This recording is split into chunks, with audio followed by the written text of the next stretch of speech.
क्या कभी paper leak पर ही बोलेंगे प्रधानमंत्री? रोहिणी आचार्य का पीएम मोदी से सवाल।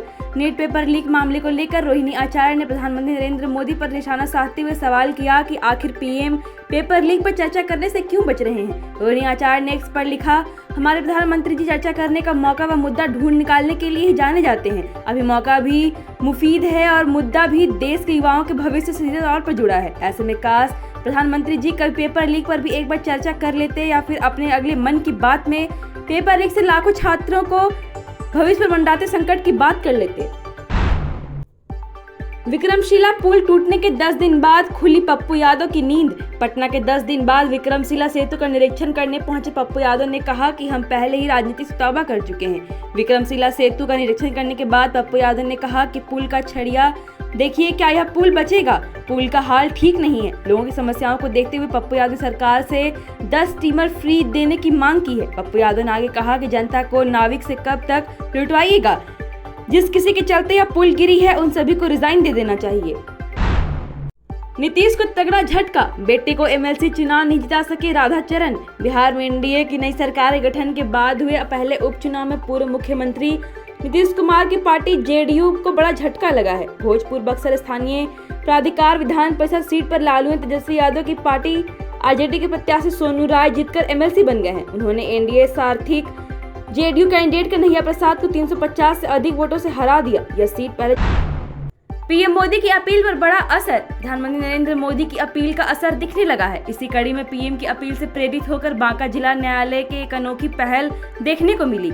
जिला एवं सत्र न्यायाधीश सत्यभूषण आर के नेतृत्व में सभी न्यायिक पदाधिकारी साइकिल पर सवार होकर अपने कार्यालय पहुंचे और आम लोगों को ईंधन बचत का संदेश दिया।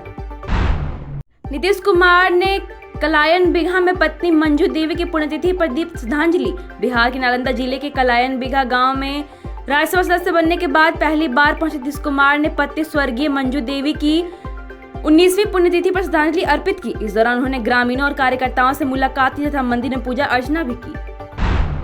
नीट मामले में बड़ा एक्शन, दिल्ली से आरजेडी नेता समेत 4 अरेस्ट। नीट पेपर लीक और परीक्षा विवाद के बीच दिल्ली पुलिस ने एक बड़े संगठित ठगी गिरोह का भंडाफोड़ किया है, जो मेडिकल कॉलेजों में एमबीबीएस एडमिशन दिलाने के नाम पर छात्रों और उनके अभिभावकों से लाखों रुपए की धोखाधड़ी करता था। इस मामले में गिरोह के सरागना एक डॉक्टर सहित कुल 4 लोगों को गिरफ्तार किया गया है। पुलिस के मुताबिक गिरफ्तार आरोपियों में राजद के राष्ट्रीय सचिव संतोष कुमार जायसवाल भी शामिल हैं, जिन्हें इस पूरे नेटवर्क का कथित मास्टरमाइंड बताया जा रहा है। नित्यानंद राय का बिहार बीजेपी चीफ को खत। प्रधानमंत्री नरेंद्र मोदी के वाहनों का उपयोग कम करने की जनता से अपील के बाद नेताओं ने भी अपने काफिलों में वाहनों की संख्या घटाई है। इसी कड़ी में अब केंद्रीय मंत्री नित्यानंद राय ने बिहार बीजेपी प्रमुख संजय सरावगी को एक अहम खत लिखा है। इस खत के जरिए केंद्रीय मंत्री ने साफ साफ लहजे में कहा कि उनके स्वागत में कार्यकर्ता अतिरिक्त वाहन लेकर न आए। कन्हैया मोदी मर्डर केस में पप्पू यादव का बड़ा बयान। पप्पू यादव ने बिहार पुलिस पर बड़ा आरोप लगाया है। भागलपुर के नगछिया में कन्हैया मोदी हत्याकांड में हत्यारे थानेदार की मिलीभगत का आरोप लगाते हुए हत्यारे का एनकाउंटर करने की मांग की है। उन्होंने पीड़ित परिवार से जाकर मुलाकात की और मौके से ही आईजी और अन्य पदाधिकारियों को फोन लगाया। उन्होंने आईजी से कहा कि खरीक थाने को बचाना है, थानेदार और एक अन्य दरोगा को हटा लीजिए। झारखंड में एसआईआर की तारीखें तय। भारत निर्वाचन आयोग ने मतदाता सूचियों को अधिक पारदर्शी बनाने के उद्देश्य से एसआईआर के तीसरे चरण की घोषणा की है।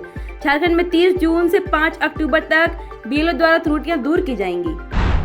पूर्व मंत्री आलमगीर आलम को मिली जमानत। टेंडर घोटाले में 2 साल बाद जेल से रिहा। झारखंड सरकार के पूर्व मंत्री आलमगीर आलम को सुप्रीम कोर्ट से जमानत मिल गई।